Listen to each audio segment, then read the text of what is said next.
The automatic doors of Henderson's department store slid open with a soft whoosh as Amelia stepped inside, one hand resting on her rounded belly.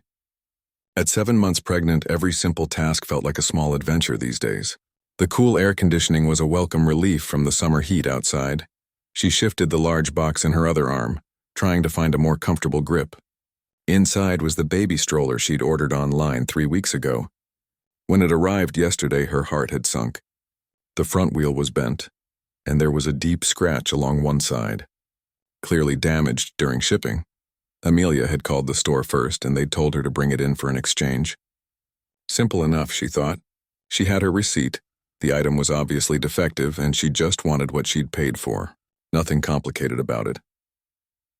The customer service counter sat near the front of the store, and Amelia made her way over slowly. Her feet were already starting to ache, and she was looking forward to getting this sorted out quickly, so she could go home and put them up behind. The counter stood a man in his 30s with slicked back hair and a name tag that read Derek Walsh, Assistant Manager. He was helping another customer when Amelia approached, so she waited patiently in line, setting the heavy box down beside her feet. When it was her turn, she stepped forward with a smile. "Hi there. I need to return this stroller. It arrived damaged." Derek looked up from his computer screen, his eyes scanning Amelia from head to toe. His expression shifted slightly, though she couldn't quite place what she saw there. "Receipt?" he asked curtly, not returning her smile. "Of course." Amelia reached into her purse and pulled out the folded paper. She'd made sure to bring everything she might need. Derek took the receipt and examined it for what felt like an unusually long time. He held it up to the light, then looked at it again. "This is from 3 weeks ago," he said finally. "Yes, that's when I ordered it online. It just arrived yesterday, and as you can see, it's damaged." Amelia opened the box to show him the bent wheel and scratch. Derek set the receipt down and crossed his arms. "How do I know this damage didn't happen after you bought it?" Amelia blinked in surprise. "I'm sorry, what do you mean? It arrived this way. I opened the box yesterday and saw it was damaged. That's why I'm here." "Anyone can say that," Derek replied, his tone growing colder. "People come in here all the time claiming stuff was damaged when they got it, trying to get their money back after their kids broke something." Heat rose in Amelia's cheeks. She took a deep breath, trying to stay calm. "I don't have any kids yet," she said, gesturing to her pregnant belly. "This is for my first baby. And I'm not trying to get my money back. I just want to exchange it for one that isn't damaged."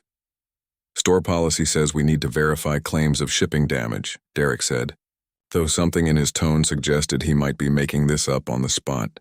"And this looks like regular wear and tear to me." Other customers were starting to line up behind Amelia now. She could feel their eyes on her, and the situation was becoming more uncomfortable by the minute. "Look, can I just speak to your manager? This should be a simple exchange." "I am the manager," Derek said, puffing out his chest slightly. "Assistant manager, anyway. And I'm telling you, this doesn't look like shipping damage to me." Amelia stared at him in disbelief. The wheel was clearly bent at an impossible angle, and the scratch was obviously fresh. Anyone could see this wasn't normal wear and tear. "Sir, I've been a customer here for years.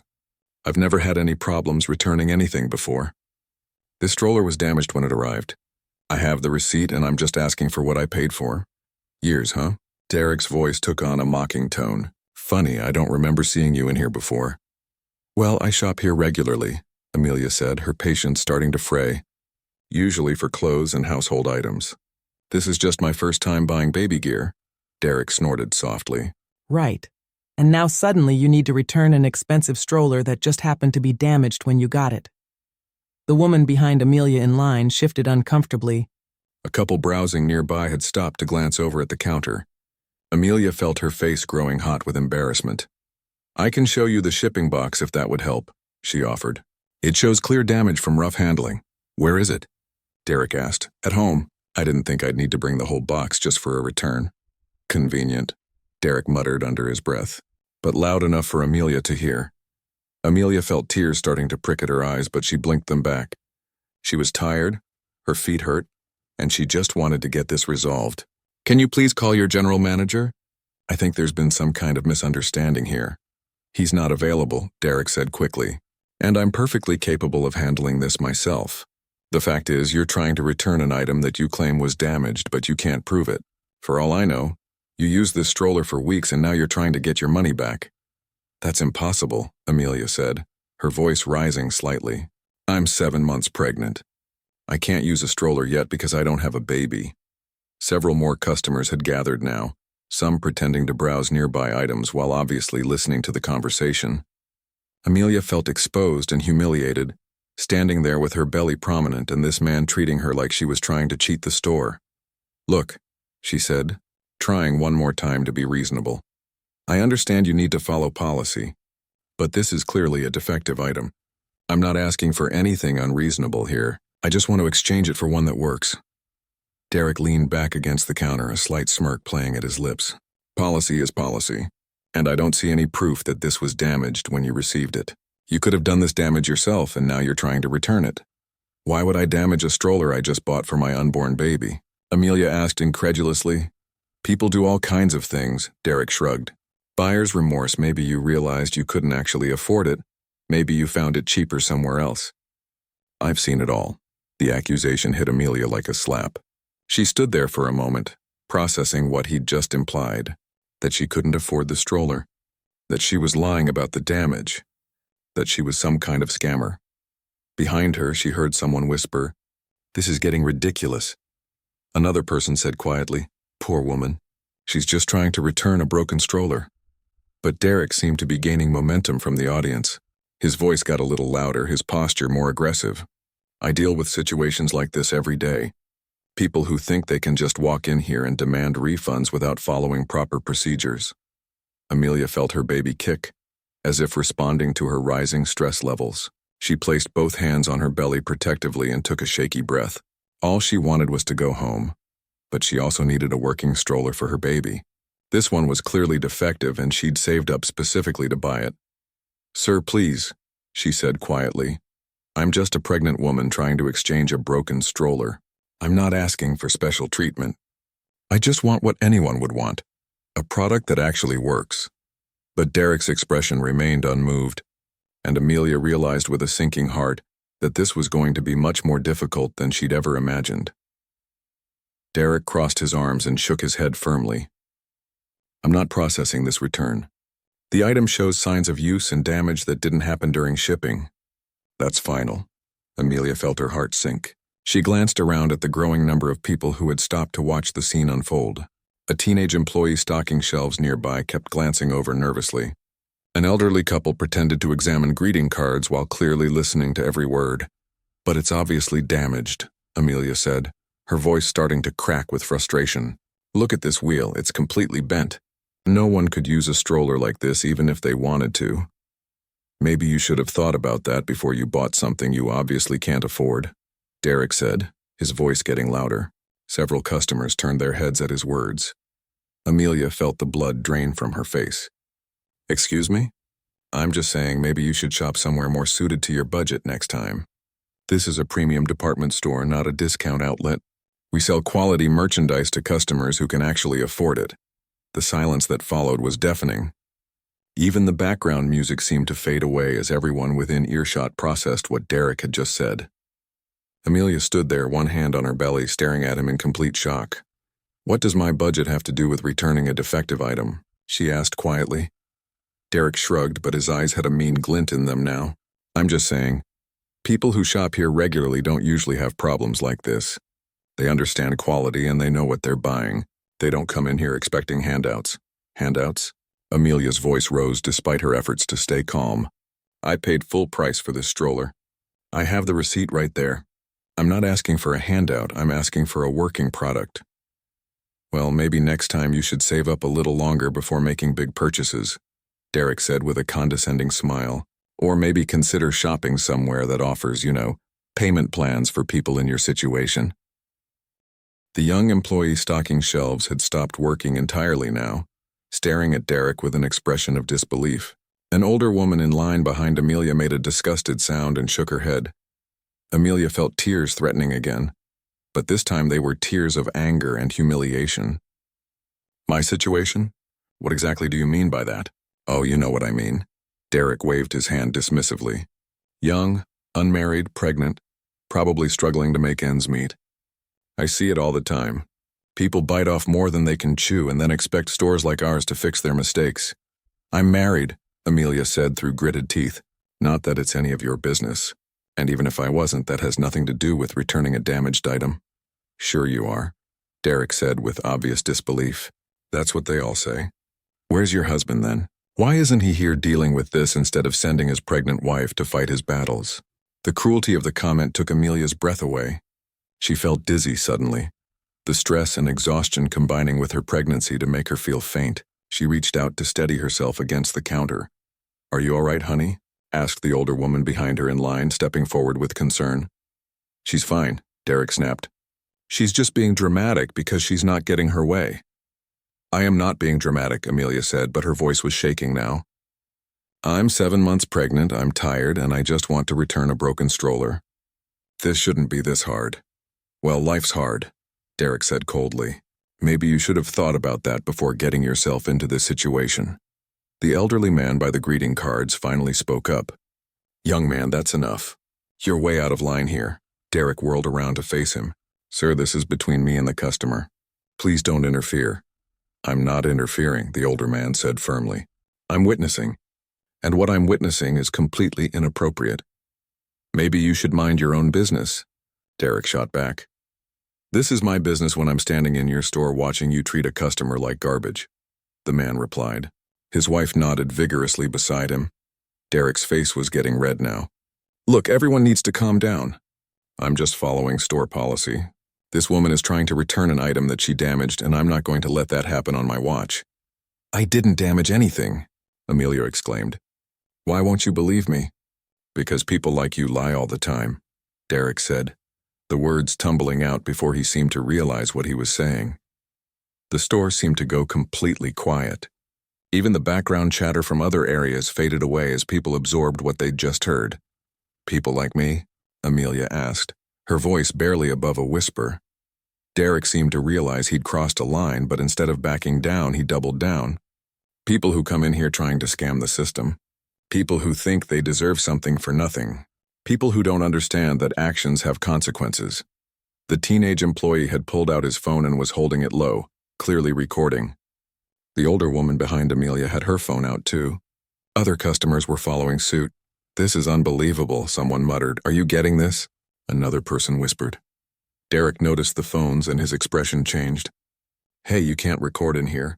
That's against store policy. Actually, said a woman in business attire who had just joined the crowd, there's no expectation of privacy in a public retail space. We can absolutely record this. Derek looked around at all the faces staring at him, some shocked, some angry, some just sad. For the first time, he seemed to realize that this had gone too far. But instead of apologizing or trying to make things right, he called out toward the back of the store. Security! I need security up here. Amelia felt her knees go weak. Security? What did I do wrong? You're being disruptive and refusing to leave when asked, Derek said, though he hadn't actually asked her to leave until now. I'm not being disruptive, Amelia protested. I'm just trying to return a broken stroller. But Derek wasn't listening anymore. A security guard appeared from the back of the store, a middle-aged man who looked uncomfortable as he approached the scene. What seems to be the problem here? The guard asked. This customer is being difficult and refusing to accept our return policy, Derek said quickly. She's causing a scene and disturbing other shoppers. The security guard looked around at the crowd of people, all of whom were clearly disturbed, but not by Amelia. They were staring at Derek with expressions ranging from disgust to anger. Ma'am, the guard said gently to Amelia, can you tell me what happened here? Before she could answer, Derek interrupted. She's trying to return an item she damaged herself, and when I refused, she started making a scene. Now she won't leave. That's not true, Amelia said, but her voice was weak. The stress was taking its toll, and she felt another wave of dizziness wash over her. Honey, you need to sit down, said the older woman, moving to Amelia's side. You look pale. I'm okay, Amelia said, but she wasn't. Her baby was kicking frantically, responding to her elevated stress levels. She felt hot and cold at the same time, and her hands were shaking. The security guard noticed her condition, and his expression softened further. Ma'am, there's a bench right over there. Why don't you have a seat and we'll sort this out? As Amelia slowly made her way to the bench with the older woman's help, she could hear the murmurs from the crowd growing louder. People were talking about calling the corporate office, about posting the videos online, about never shopping there again. But Derek seemed oblivious to it all, still convinced he was in the right, still defending his position to anyone who would listen. He had no idea that his world was about to change completely. Amelia sat on the bench, feeling utterly defeated. The older woman who had helped her, Mrs. Patterson, sat beside her, gently rubbing her shoulder. "You just breathe, sweetheart. This isn't right, and everyone here knows it." The crowd around the customer service counter had grown larger. People who had been shopping in other parts of the store were drifting over to see what all the commotion was about. Cell phones were everywhere now, with at least a dozen people recording the scene. Derek seemed to finally notice how many people were filming him, and it was making him more agitated, not less. "I said no recording," he shouted. "This is private property." "Actually," said a young woman holding up her phone, "you're wrong about that. We have every right to record in a public retail space, especially when we're witnessing discrimination." "Discrimination?" Derek's voice cracked. "This isn't discrimination. This is me doing my job and following store policy." "What policy says you can insult a pregnant woman and refuse to exchange a clearly defective product?" asked the businessman who had been watching from the greeting card section. Derek fumbled for an answer. "The policy that says we don't have to accept returns on damaged merchandise." "But you admitted you don't believe it was damaged during shipping," pointed out the young woman with the phone. "You said she damaged it herself. So which is it? Was it damaged during shipping, which would make it eligible for return? Or did she damage it, which means she somehow broke a stroller she can't even use yet because she's still pregnant?" The logical trap Derek had walked himself into was becoming obvious to everyone watching. His story didn't make sense, and the more he talked, the worse it got. Meanwhile, Amelia was scrolling through her phone with shaking hands. The stress of the situation was making her feel sick, and she was worried about the baby. She found her husband's contact and sent a quick text. "Having problems at Henderson's, can you come? I'm really upset." The message went through, but she knew David was in court today. He might not see it for hours. She felt so alone, surrounded by strangers who were being kind to her, while an employee of a store she'd shopped at for years was treating her like a criminal. "Miss, are you feeling all right?" The security guard, whose name tag read Jim, had come over to check on her. "You look like you might need some water." "I'm okay," Amelia said softly, though she wasn't. "I just don't understand why this is happening. I just wanted to return a broken stroller." Jim glanced back at Derek, who was still arguing with customers. The guard had worked retail security for 15 years, and he'd never seen anything quite like this. Usually when there was a dispute over a return, it got resolved quickly one way or another. This had turned into something much bigger and uglier. "Can I see the receipt and the item?" Jim asked gently. Amelia handed him the receipt, which Derek had dropped on the counter in his agitation. Jim looked it over, then examined the stroller box. The damage was obvious. No one could pretend this was normal wear and tear. "This should definitely qualify for an exchange," Jim said quietly. "I don't understand what the problem is." But before Amelia could respond, Derek's voice rose again. "The problem is that people think they can just walk in here and demand whatever they want. Well, not on my watch." A woman in scrubs, clearly a nurse or medical worker on her lunch break, stepped forward. "Sir, can you please lower your voice? That woman is obviously pregnant and stressed. You're not helping anything by yelling." "Don't tell me how to do my job," Derek snapped at her. "I've been working retail for 8 years. I know how to spot a scam when I see one." 8 whole years? The nurse replied sarcastically. "Well, I've been helping people for 15 years, and I can tell you that pregnant woman is about to have a panic attack because of how you're treating her." More people were arriving now, drawn by the commotion. The teenage stockboy had called his supervisor, a woman in her 40s named Linda, who emerged from the back of the store looking confused and concerned. "Derek, what's going on here?" Linda asked as she surveyed the crowd. "Just dealing with a difficult customer," Derek said, trying to sound professional again. "She's trying to return damaged merchandise and won't accept that we can't process the return." Linda looked around at all the people recording, at Amelia sitting on the bench looking pale and upset, at the obvious anger on the faces of the other customers. This was clearly not a routine return dispute. Can someone please explain what happened? Linda asked the crowd in general. Several people started talking at once, but the businessman near the greeting card spoke loudest and clearest. Your assistant manager has been treating this pregnant woman terribly for the past 20 minutes. She's trying to return a clearly defective stroller, and he's accused her of lying, damaging it herself, being unable to afford shopping here, and implied she's unmarried and irresponsible. It's been absolutely shameful to watch. Linda's eyes widened.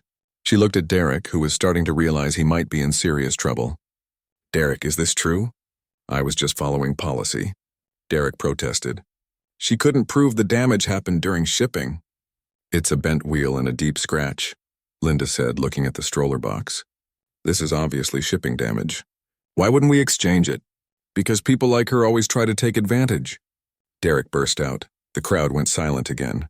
Even Derek seemed to realize he'd said something he shouldn't have, but it was too late to take it back. People like her, Linda repeated slowly. Derek's mouth opened and closed, but no words came out. He looked around at all the faces staring at him, all the phones pointing in his direction, all the evidence of what he'd been doing for the past half hour. The young woman who had been recording from the beginning spoke up. He's been saying things like that the whole time, about how she probably can't afford to shop here, about her being young and unmarried and pregnant, about how people like her always lie and try to cheat the system. It's all on video. Linda looked horrified. She glanced at Amelia, who was sitting quietly on the bench with tears streaming down her face, then back at Derek. Derek, I need you to go to the break room right now. We'll discuss this later, but I was just doing my job. Derek protested. Go. Now. Linda's voice was firm. As Derek reluctantly headed toward the back of the store, still muttering about unfair treatment and difficult customers, Linda approached Amelia. Ma'am, I am so incredibly sorry about what happened here today. This is absolutely not how we treat our customers, and there's no excuse for Derek's behavior. Amelia looked up at her with red-rimmed eyes. I just wanted to return a broken stroller. I don't understand why it turned into this. Neither do I, Linda said honestly, but I promise you, we're going to make this right. We'll absolutely exchange your stroller, and I'm going to speak to our general manager about what happened here today. The crowd was starting to disperse now that Derek was gone, and Linda was handling the situation professionally. But several people lingered, still recording, still witnessing. They wanted to make sure Amelia was treated fairly. As Linda began processing the exchange, Amelia's phone buzzed with a text message. She glanced down and saw David's name. Got your message. Court ended early. On my way now. Are you okay? Amelia typed back quickly. I'm okay. Long story. Still at the store. She had no idea that in just a few minutes, this already dramatic situation was about to take another major turn. Linda was in the middle of processing the exchange when Derek reappeared from the back of the store. Despite being told to stay in the break room, he couldn't seem to help himself. His supervisor wasn't around, and he felt like he needed to defend his actions. Linda, you're making a mistake, he said loudly as he approached the counter. If you give in to her now, every scammer in town is going to come in here expecting the same treatment. The few customers who had stayed to make sure Amelia was treated fairly turned around in disbelief. The young woman who had been recording pulled her phone back out. Derek, I told you to stay in the break room, Linda said firmly without looking up from the computer. But this is exactly what's wrong with retail today, Derek continued, getting worked up again. We let people walk all over us, and then we wonder why we lose money on returns. She probably damaged that stroller herself, and now she's playing victim to get her money back. Amelia felt her stress levels spike again. She'd thought this was over, but Derek was starting up again. She put her hand on her belly protectively and took a deep breath. That's when the automatic doors slid open and David Thompson walked in. At 6 feet 2 inches tall with broad shoulders, David cut an imposing figure in his perfectly tailored navy suit. His tie was still knotted precisely, and his leather briefcase swung at his side as he strode across the store. His dark eyes quickly scanned the scene.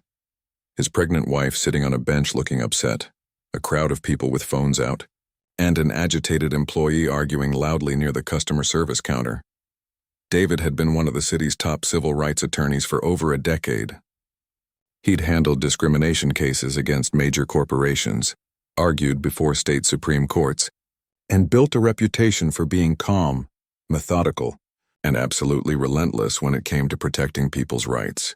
He could read a room in seconds and spot injustice from across a parking lot. He walked directly to his wife, kneeling down beside the bench. "Honey, are you okay?" What happened? "I just tried to return the stroller because it was damaged," Amelia said quietly, her voice still shaky. "But that man over there, he said terrible things. He said I couldn't afford to shop here and that I was trying to scam them and—" Her voice trailed off as fresh tears started. David's jaw tightened, but his voice remained gentle. "It's okay. I'm here now." "Which man?" Amelia pointed toward Derek, who was still arguing with Linda about store policy and the dangers of giving in to difficult customers. David stood up slowly, his attorney mind already processing what he was seeing. A pregnant woman, clearly upset. A hostile employee who was continuing to cause problems even after being told to stop. Multiple witnesses recording everything. This wasn't just poor customer service. This had all the hallmarks of something much more serious.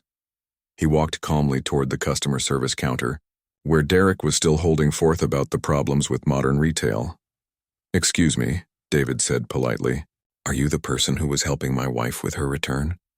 Derek turned around, taking in David's expensive suit and confident demeanor. But instead of reconsidering his approach, Derek seemed to double down on his attitude. "Your wife?" Derek said with obvious skepticism. "Right.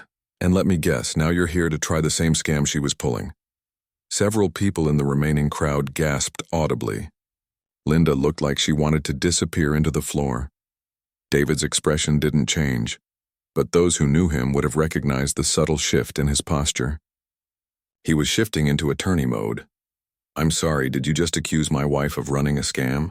David asked, his voice still calm and conversational.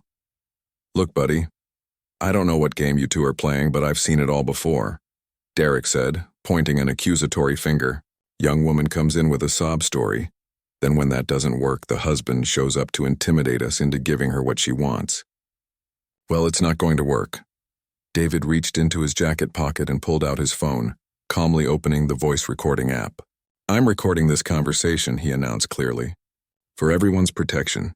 Now can you please explain to me what exactly happened with my wife's return?" "Recording?" Derek scoffed. "You can't record in here without permission." "Actually, I can," David said matter-of-factly.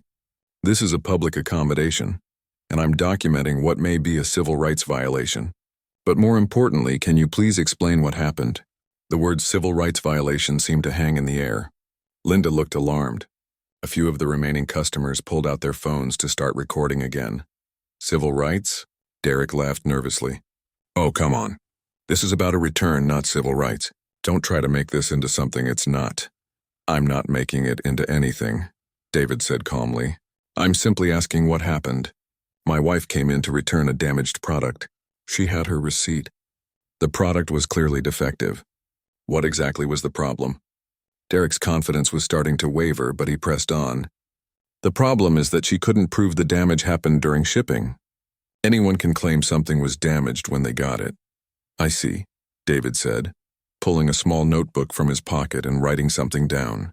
"And what evidence did you use to determine that the damage occurred after purchase rather than during shipping?" Well, I could just tell," Derek stammered. "You could tell." "I see." David made another note. "And what's your training in product damage assessment?" "My training? I've worked retail for 8 years. 8 years in retail, but no specific training in damage assessment," David repeated, writing it down. "Got it. Now during this interaction, did you make any comments about my wife's appearance, age, marital status, or ability to afford merchandise?" Derek's face went pale. He glanced around at all the people watching, at their phones recording his every word, at Linda, who was looking increasingly horrified. I was just doing my job," he said weakly. "That's not what I asked," David said gently but firmly. "Did you make any comments about my wife's appearance, age, marital status, or ability to afford merchandise?" It's a simple yes or no question. The silence stretched on. Derek looked around desperately, but there was no escape. Too many people had heard what he'd said. Too many people had recorded it. "I may have mentioned," Derek started, then stopped. "You may have mentioned what?" David prompted. But before Derek could answer, Linda stepped forward. "Sir, I am so sorry about this entire situation. Your wife's return has been processed, and I assure you that we will be investigating this incident thoroughly. David nodded politely at Linda, but his attention remained focused on Derek. I appreciate that, ma'am, but I'd still like to hear from this gentleman about what exactly he said to my wife. Derek looked like a trapped animal. The confident, aggressive man who had been berating Amelia just minutes before had disappeared, replaced by someone who suddenly understood that he might be in very serious trouble. I think, Derek said carefully, maybe I should speak to my manager before saying anything else. That's probably wise, David agreed. Because based on what I've observed and what these witnesses have told me, this appears to be a clear case of discrimination based on race and pregnancy status, both of which are protected classes under federal civil rights law. The remaining customers murmured among themselves. Derek's face went from pale to ashen. He finally seemed to understand that this wasn't just about a difficult customer anymore. This was about something much bigger and much more serious. And standing there in his expensive suit with his lawyer's notebook and his calm, professional demeanor, David Thompson looked like exactly what he was, someone who could make Derek's life very complicated if he chose to. The atmosphere in the store had shifted completely. What had started as a simple return had turned into something much more serious, and everyone present seemed to understand the gravity of the situation. Derek stood there, no longer the aggressive assistant manager who had been making Amelia's life miserable. Now he just looked like a man who was beginning to realize how badly he had messed up. David closed his notebook and put it back in his pocket. Linda, is it? He asked, turning to the supervisor. Yes, sir. Linda Martinez, customer service supervisor. Ms. Martinez, I'd like to speak with your general manager, please. Of course, Linda said quickly. Let me call him right away. She picked up the phone behind the counter and dialed an extension. Mr. Peterson, could you please come to customer service immediately? We have a situation that needs your attention. While they waited, David walked back to his wife. The crowd had grown again as word spread through the store about what was happening. Some people were still recording, others were just watching with fascination and disgust at what they'd witnessed. How are you feeling? David asked Amelia softly, taking her hand. Better now that you're here, she said. I still can't believe this happened. I just wanted to return a broken stroller. I know, honey. But this isn't really about the stroller anymore, is it? Amelia shook her head. She understood what her husband meant. The stroller return should have taken 5 minutes. What had happened here was about much more than customer service. A man in his 50s wearing a suit and tie emerged from the back of the store, walking quickly toward the customer service counter. His name tag identified him as Robert Peterson, general manager. His expression suggested that Linda's phone call had not brought good news. What seems to be the problem here? Mr. Peterson asked, though the crowd of people with cell phones probably gave him a pretty good idea. Linda quickly explained what had happened, with Derek occasionally trying to interrupt with his own version of events. As the story unfolded, Mr. Peterson's expression grew more and more serious. Let me understand this correctly, Mr. Peterson said when Linda finished. Mrs. He looked at David inquiringly. Thompson, David supplied. Mrs. Thompson came in to return a clearly defective product with a valid receipt. And instead of processing the return, Derek questioned her honesty, made comments about her ability to afford our merchandise, and suggested she was trying to defraud the store. That's not exactly what happened, Derek protested weakly. That's exactly what happened, said the young woman who had been recording. I've got it all on video. Would you like to see? Mr. Peterson looked around at all the phones and cameras pointed in his direction. In the age of social media, he knew that this situation could go viral in a matter of hours if it wasn't handled properly. Mr. Thompson, he said, turning to David, I cannot apologize enough for what happened here today. This is absolutely not how we train our employees to treat customers, and it's not representative of our company values. I appreciate that, David said calmly. But apologies alone don't address the underlying issues here. What we witnessed today wasn't just poor customer service. It was discrimination based on race and pregnancy status, both of which are protected under federal civil rights law. The word discrimination seemed to hit Derek like a physical blow. He opened his mouth to protest, then seemed to think better of it. Mr. Peterson nodded gravely. I understand your concern, and I want you to know that we take these allegations very seriously. Derek will be suspended immediately pending a full investigation." "Suspended?" Derek's voice cracked. "But I was just doing my job." "No, Derek," Mr. Peterson said firmly. "You are not doing your job. Your job is to provide excellent customer service to all our customers, regardless of their race, age, or any other factor. What you did today was the opposite of that." Several people in the crowd murmured approval. The elderly couple from the greeting card section nodded at each other with satisfaction. David wasn't done. "Suspension pending investigation is a start. But what about training? What about ensuring this doesn't happen to other customers? What about addressing the systemic issues that allowed this behavior to occur in the first place?" Mr. Peterson looked uncomfortable, but he nodded. "You're absolutely right. We need to do more than just discipline one employee. We need to look at our training programs, our hiring practices, our company culture." "I'm glad to hear you say that," David said, "because while my wife and I could certainly pursue legal action, and we have grounds to do so, we'd prefer to see meaningful change that benefits everyone who shops here." The manager's relief was visible. A lawsuit would be expensive and damaging to the company's reputation. If the Thompsons were willing to work with them instead of against them, it would be much better for everyone involved. "What would you like to see happen?" Mr. Peterson asked. David glanced at his wife, who nodded slightly. They had discussed situations like this before, given David's work in civil rights law. Comprehensive anti-discrimination training for all employees, not just a one-time workshop but ongoing education. Clear policies about how to handle customer complaints without making assumptions about the customer, and a process for customers to report discriminatory treatment that goes directly to corporate, not just to store management.